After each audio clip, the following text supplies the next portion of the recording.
Watauga Arts Council with your host, Cherry Johnson, serving arts in Watauga County for more than 30 years. Hi, I'm Cherry Johnson with Watauga County Arts Council, and if you haven't heard about the Blue Ridge Art Space and all the cool things we're doing there, you've been under a rock. Because the Watauga County Arts Council has this fabulous home. It's called the Blue Ridge Art Space. It's at the corner of Shadowline Road and State Farm Road. Most people know where those are, but if you don't have landmarks to go by, if you know where, Five Guys, if you turn up by Five Guys and go past Appalachian Bryan Estates and past the old Shadowline plant, we're the next thing right before the red light. And a lot of folks know the space when I tell them that it's the place with the little blue people on the front. And they go, oh, I know where that is. So we're the place with the little blue people on the front. Those people are doing all kinds of cool arts activities. They're doing painting, they're doing pottery, they're doing playing instruments, and they're dancing. And we do pretty much all of that at the Blue Ridge Art Space. That's to give you an indicator of some of the cool stuff that's inside the building and why you want to come inside. I have with me today some of the folks that help make some of the fun happen. This is Catherine Marks. You might remember Catherine. She's been with me before with teaching children's art classes. And then I also have with me David Smith, and you probably remember David because he's been with me a couple of times as well. These folks are helping with activities that are specifically great for children after school, and then David, some of yours also can be applied to adults as well. Yes. So we can have adult or children in your classes and stuff, yeah. But in Catherine's, we're kind of limiting it to children in yours. Mm-hmm. Now, Catherine, you have on your lap a pile of papers. And you are teaching a class in an after-school arts activities class that's coming on Tuesdays and Thursdays from, 3 to 5 p.m.? Yes. And what do kids do in an after-school arts activities class? Give me some examples. Well, my after-school art program would be less structured than my regular drawing program. Here's an example of using materials that the Art Center has. So there's scrapbooking materials, there's markers, colored pencil, and basically give examples to the kids, but let them create whatever they want. Here's one example, here's another, and you have plenty of paper down there, colored papers and scissors, there's cut paper, and kind of let them explore. And I have other types of work to show them, like this is tracing a hand and making designs on it. This is with a marker.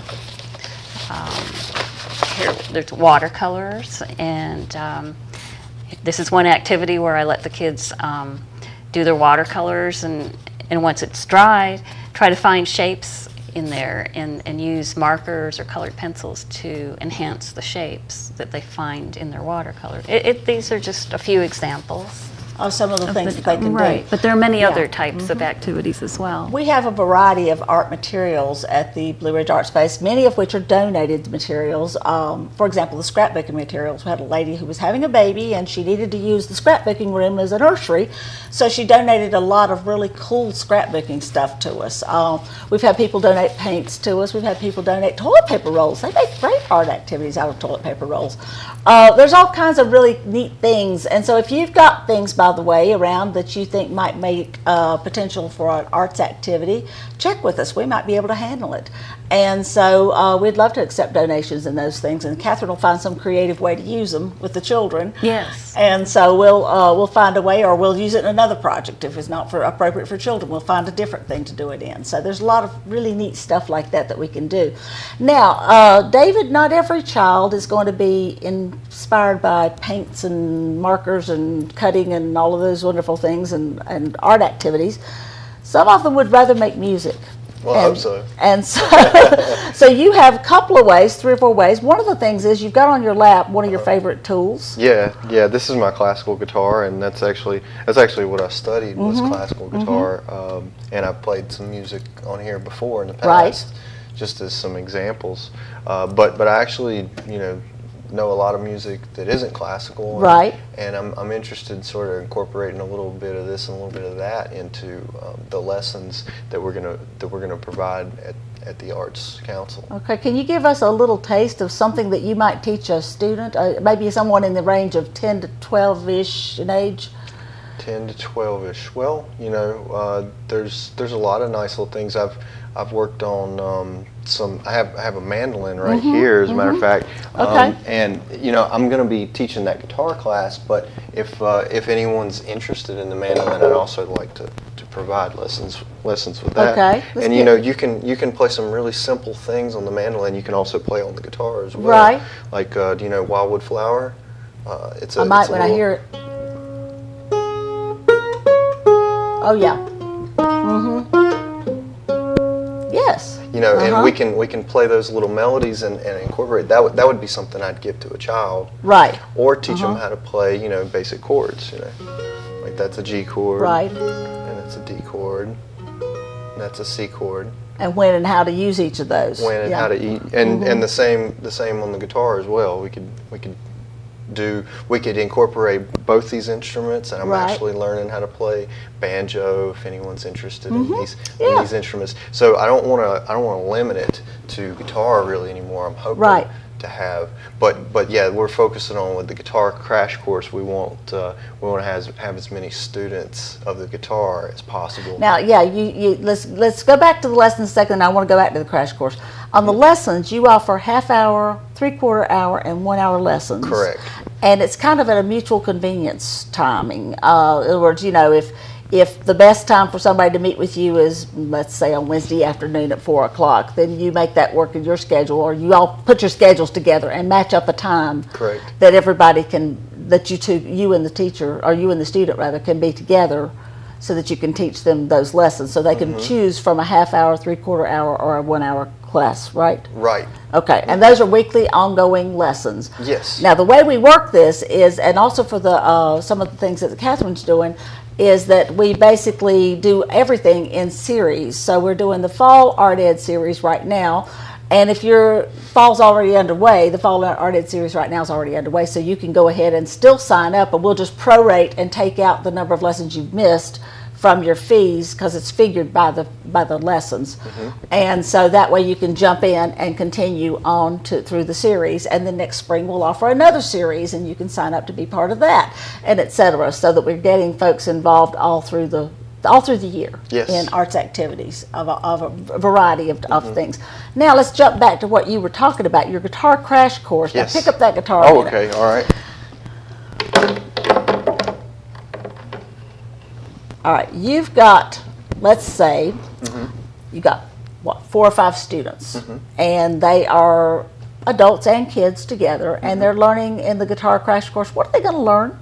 Well, they're going to learn how to read music a little bit. I want to teach them how to read just some basic stuff, you know, so we'll learn the notes on the G string, A and G, and then we'll go to the B string, and then the E string. And so this is for those folks who really don't know much about the guitar, but they want to. Yeah. So I'd like to teach them a musical scale. Then we'll learn a melody based on the musical scale and some chords. And you know, if all goes well, by the end of the 2 weeks, they'll be able to play something, and we can put on a little concert. Yeah, and you can play it as a group. And so they're not going to have to solo, so they don't have to get all nervous about that. Yeah, it's going to be an ensemble performance, so we'll all play together. I'll play with them. You're going to have to throw in some Christmas tunes, Sure. you know, because after all, you're doing this the last 2 weeks before Thanksgiving. Exactly. The 10th through I think the 20th-ish, something like that, on Monday, Wednesday, and Friday afternoons. Yes. From what we say, 4 to 5. And so therefore you're just going to have to teach them Rudolph or something, you know, Jingle Bells, something that they can play for the family, because they just learned, you know, and that way they can perform and show off, you know, their tools, you know, that they've learned. That sounds like a good idea. So, I think we will. Okay. We will incorporate some Christmas music. So your guitar crash course with a Christmas twist. And if you don't want to play Christmas music, I'm sure he'll teach you something else. So yeah, maybe not everybody wants to do Christmas music, but we'll work with them, right? Sure. Okay, cool. We'll teach them anything that they want to know. They can come to me with ideas that they would like to learn, and we'll if we have enough time. It's an hour, you know,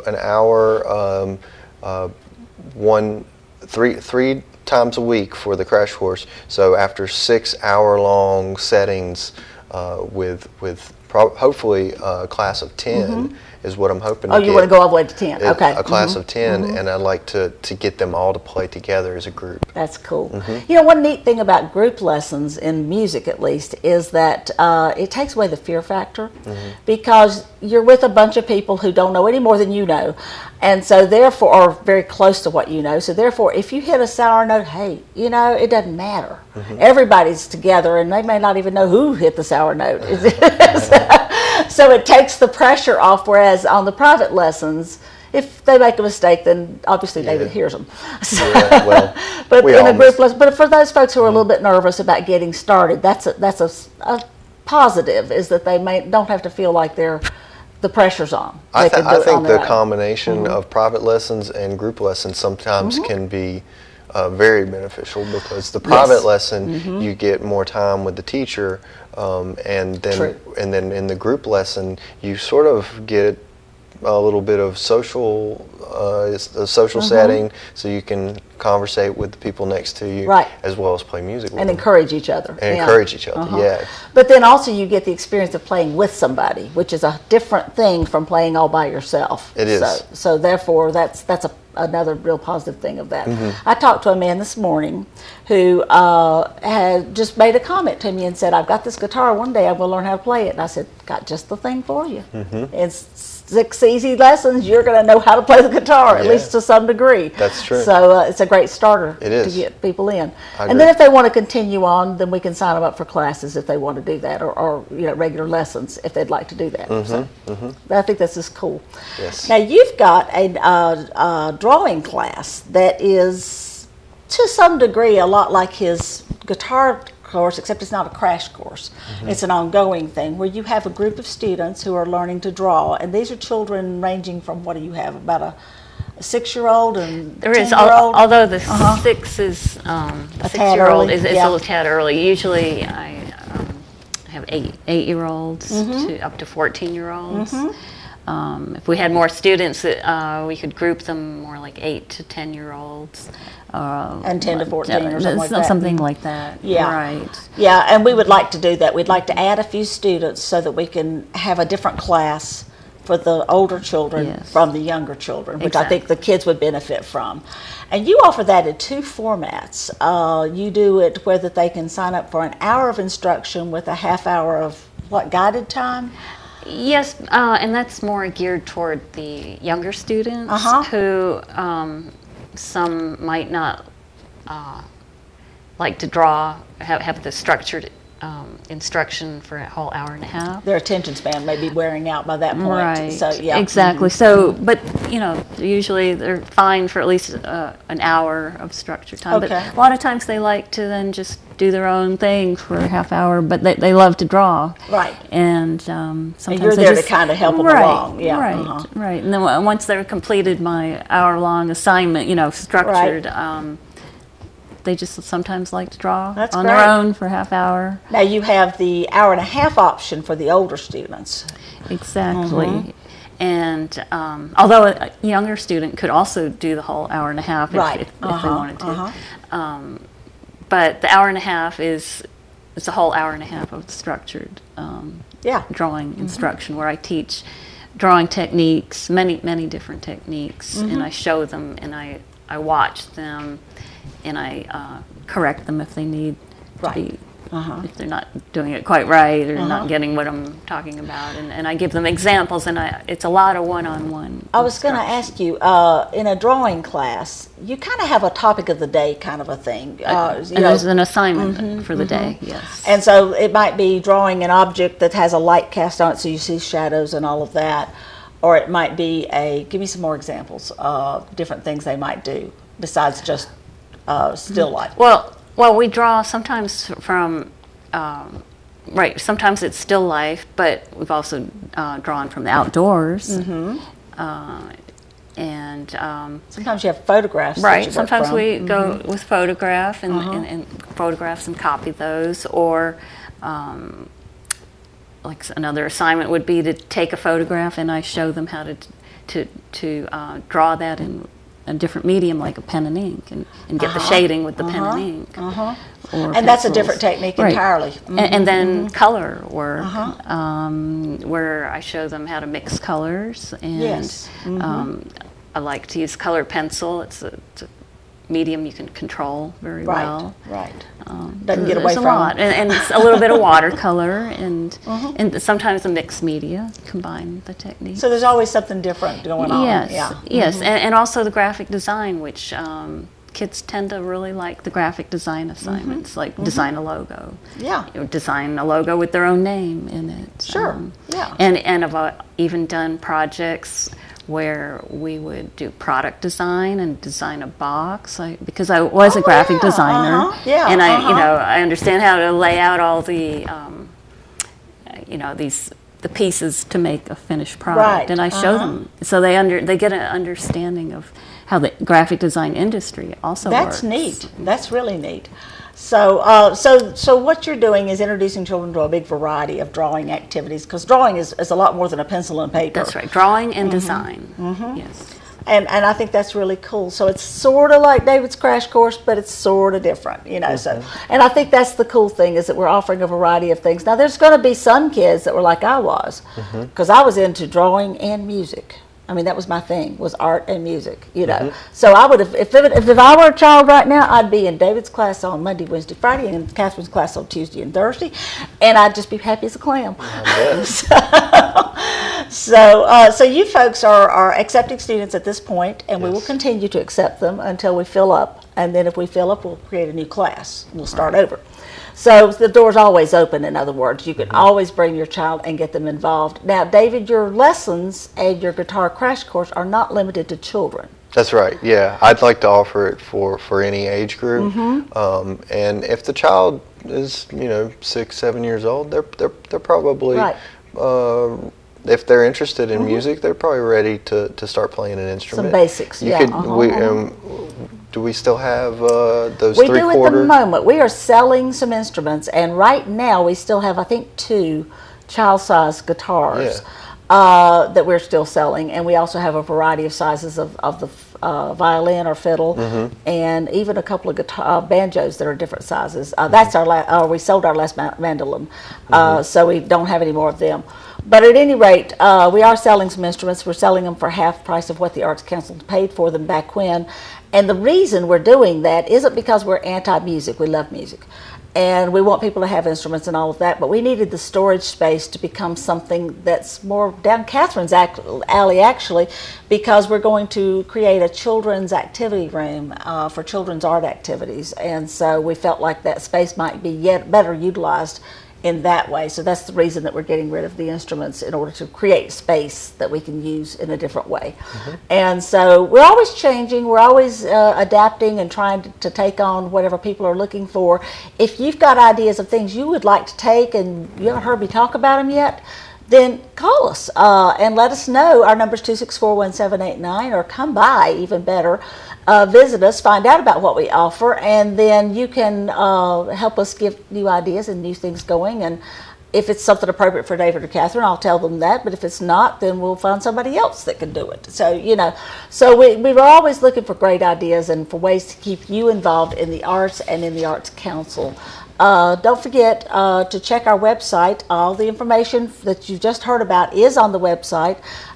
You can always come by. We've got it in written form as well. And our website is watauga-arts.org. You can check it for information about this and a lot more. Watauga Arts Council with your host, Cherry Johnson, serving arts in Watauga County for more than 30 years.